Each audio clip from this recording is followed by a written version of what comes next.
Welcome to another exciting tutorial. Today we'll be learning to make rainbow text. I'll be doing this on a program called Cinema 4D, but you're free to use other programs like 3ds Max or Blender. So I'll go File, New Project, and I'll go MoGraph and MoText. Let's go set the text to rainbow. So I'll type in rainbow here. Let's align it into the middle, like so. So let's look at the lines. So we go display ground shading lines. You'll notice these polygons are all one surface, and in other programs it will freak out because it will see, oh, it's just one polygon, not a whole bunch of like little squares or triangles. So to avoid this, we go caps and change the type to triangles. Now you can see it's made out of a bunch of little triangles. And now these are way too many triangles, so what we can do is we can go object, intermediate points, natural, set this to about 4. Cool. Alright, this is looking good. Let's go ground shading. Let's open up Photoshop. Let's create the gradient. So I'll go File, New, and I'll put it at 16 by 16. Okay, sweet. So I've got our background. I'll just double click to and go OK to unlock it. And now I'll add the gradient overlay. So I'll go gradient overlay and I'll set this to rainbow, just like so. And I'll go File, Save As, JPEG, and I'll save it into our folder, our rainbow text folder over here. And I'll go RT_pic1, which reminds me I should probably save this as well. I'll save it into RT_C4D, and then I'll add a bit of depth to this, just like so. And let's, where's our folder? And then I'll just click and drag it on. Now you'll notice it's the texture is all on this side, not on the front and back, and we kind of want it to be like a gradient running all the way through. So to avoid this, we go into the tag, and we change projection to frontal. What that does, it basically follows wherever the camera is looking, so we can get some pretty nice gradients. But the thing is, you'll notice we only see a section of this. You see, like that. So what we can do is we can go edit render settings and change this to say something like 1600 by 500. So what happens is I'll just display the ratio. So I'll go options, configure, view, tinted border, and change the opacity increase. So what happens is when you put this to frontal, it will basically, the texture will scale to whatever the aspect ratio is. Cool. This is looking good.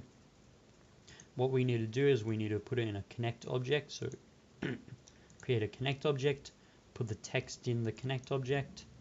It looks a bit like blocky like this, so we just change the connect Phong mode to manual. Alright, let's put in our camera. Why do we put that camera in? Because when we look around, the gradient is changing, but when we go back to that camera, it stays back to this. So it's like we're saving this, the gradient of it currently. Let's call this camera view and go right click and Cinema 4D tags and add a protection tag. That way I can't accidentally look around and move the camera, so it's like static there. Cool, I'll just save this. Alright, so I always make things editable in a new scene just in case if I accidentally save it, I haven't like lost all of these, like this data, which I can easily change around. So I go Control A, Control C, File, New Scene, Control V, go to this camera. Okay, that's right, we need to go render settings, set this to 1600 by 500,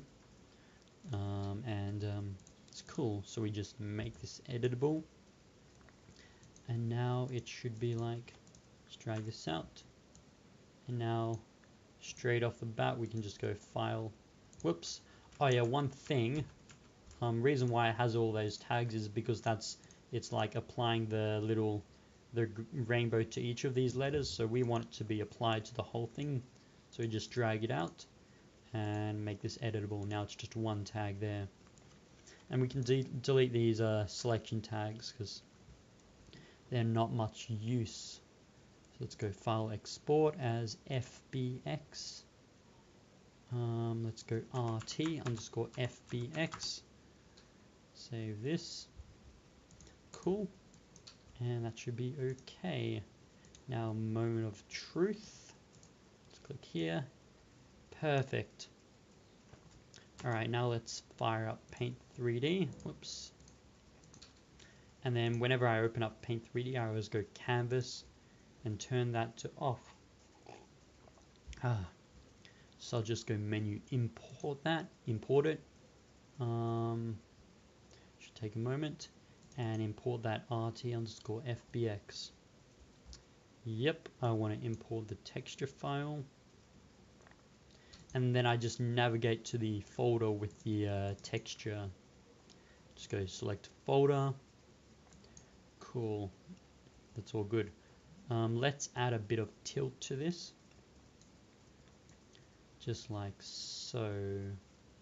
Perfect. And go Menu, Export as GLB. Sweet. RT_GLB. And perfect. Now let's open up our Facebook. Whoops. Let's go close this. So I'll just drag the GLB file into it. This is my dimensional page. Let's see. Cool. Australian internet once again proved me wrong. It is quite good. So now we've got our nice rainbow texture mapped onto it. Cool, so that's that. Oh, one other thing, with this gradient, long pause, you can go into Photoshop and you can go gradient overlay, since I've got this like this, and say we want it to be like a nice black and white gradient, so we can go OK, and we can go save this as a JPEG. We can go change RT and we can set this to pic 2. Cool. So now we've got two pictures, one which is the rainbow and one which is the black and white. So in this texture tag we can go into the actual material, follow the URL and change the URL so we can replace this one with 2. Now it'll be the black and white gradient. So now we've got it like going from black to white. So that's how you do like nice gradients with like objects in Facebook. Cool, that's that for now. Thank you for watching.